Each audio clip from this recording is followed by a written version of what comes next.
يعني بصراحة يا للأسف على مباراة إسبانيا وألمانيا، يعني ضربة جزاء عينك، عينك شنت عينك، ما راح أقول أكثر من هيك. أنت اليوم مباراة ربع نهائي تضرب بيد اللاعب، يا جماعة ما عندي ولا أي تفسير بصراحة للقطة الحكم، لا الفار لا ما في شيء يعني، لك ما وقفهم حتى اللعبة يعني. مجلوط الجماهير، أنا تابعت والله هين بألمانيا، الجماهير الألمانية انجلطت يعني. أنا واحد منهم يعني استغربت يا أخي، مستحيل يعني تمر على حدا يعني، حرام يعني. طلعت ألمانيا للأمانة حرام، ضربة جزاء خذها، فاتت جول، دافع، انتهى الموضوع، فازت ألمانيا. ولكن خسرت ألمانيا. طبعا هارد لك إسبانيا، لعبت زاد لعب حلو يعني. معكم محمد بهاشتاج سبوت، أتمنى طبعا منكم إنه تدعمونا بالقناة، تشتركون طبعا. يعني بصراحة يعني للأسف يعني مباراة كانت جميلة بمعنى الكلمة. أي نعم بالشوط الأول استحوذ بشكل كبير بصراحة المنتخب الإسباني لحد ما سجل جول. بعد الجول بلش التناوب يعني بين إسبانيا وألمانيا نوعا ما، بس بالشوط الثاني لا يا جماعة، من وقت ما نزل فيرتس الحياة صارت ثانية، اللعب صار ثاني بصراحة. يعني مباراة جميلة بمعنى الكلمة يعني، بغض النظر عن خروج ألمانيا، بغض النظر عن كل شيء. لا المباراة يعني إلها طعم خاص، فعلا كانت جميلة، جميلة بمعنى الكلمة. يعني أنت كمشجع لألمانيا يعني تنبسط. طبعا شفنا يعني بالدقائق الأخيرة الدراما اللي صارت. كان لازم ينحسب ضربة جزاء لألمانيا، ما انحسب، رجع سجل الإسباني جول، رجع النوب انطرد داني كارفاخال لاعب ريال مدريد. المهم خيو يعني، المهم بالعربي حرام والله حرام، يعني ما تعرف انت ايش بدك تعبر وايش بدك تحكي جد. لانه يعني مباراة كانت ماشية برتم جميل ورائع. يعني لو انها رايحة لضربات الجزاء، اي نعم تتقبل كمشجع لألمانيا او مشجع لاسبانيا الفوز او الخسارة، تتقبل انك انت تطلع يعني كانوا اسبانيا ولا المانيا. بس لا، لسه الابشع من هيك، لسه عاد تجي لكم عاد الابشع من هيك يعني بصراحة يعني هي مباراة فرنسا والبرتغال. يعني البرتغال لعبت لعب يعني بفرنسا، فرنسا ما لعبت شيء واخر شيء فازت. وهاي هي، هم شوف هو ديدو ديشامب، شلون انت تلعب هو يلعبك، شلون انت تلعب، تعطيه 20% يعطيك 20%، تعطيه 30% يعطيك 30%، تلعب معاه 100% يلعب معك 100%.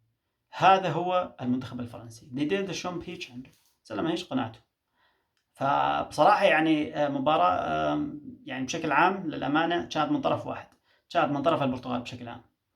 والبرتغال هو اللي يضيع حاله على فكرة، يعني الفرص اللي اجته لا حرام يعني، كان لازم يسجل يعني هدف. يعني زاد هارد لك للمنتخب البرتغالي، هارد لك كريستيانو بصراحة يا جماعة.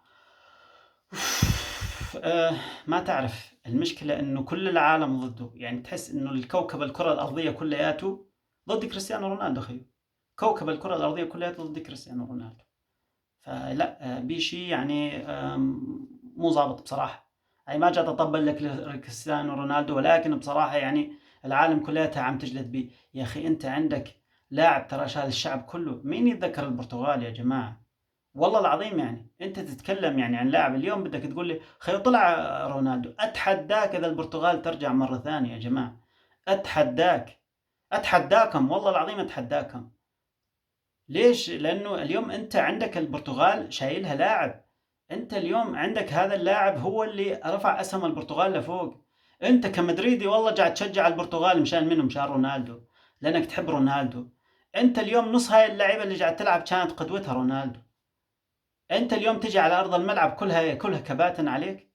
اليوم انت لعيبه البرتغال نفسها، لعيبه البرتغال يا جماعه لعيبه البرتغال نفسها هي مكابتنه حالها على رونالدو.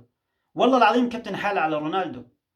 جاي اقول لك، ما اقول لك انه والله رونالدو يا اخي كبير ولازم يعتزل ويحفظ ما وجهه وما ادري ايش، بس يا جماعه انت اليوم وجود رونالدو بس انت بنص دفاع فرنسا يكفي.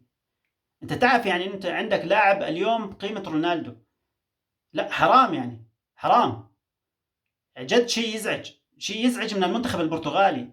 اليوم انتم كلاعيبه انتم لازم يعني أنا كلاعب يوم إني ألعب أحيانًا تلعب مشان مدرب، أحيانًا تلعب مشان لاعب، أحيانًا تلعب والله بمباراة من المباراة كان واحد عندنا بده يعتزل، والله العظيم لعبنا كلياتنا مشانه، مشانه بس مشانه. يا جماعة أنت اليوم كلاعيبة برتغال ما عندي، يعني أنت تتكلم عن شخص عادي ما أعرفه ولا لي صلة بالحياة كلياته غير إنه يلعب معانا بس. أنت اليوم لاعب رفع الدولة كلياتها، يعني لا تزعلوا مني، يجوز تفكرون والله العظيم لاعب يعني رفع أسهم البرتغال كلها.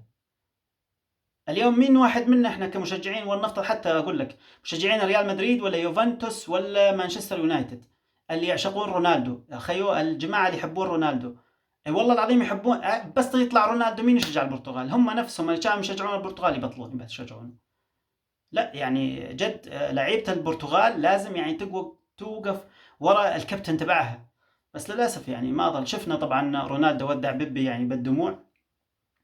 رونالدو طبعا كان شوي نوعا ما متقبل الوضع، مو مثل المباراة الماضية اللي صار بيها جدل كبير، ولكن يعني نقول هارد لك للبرتغال.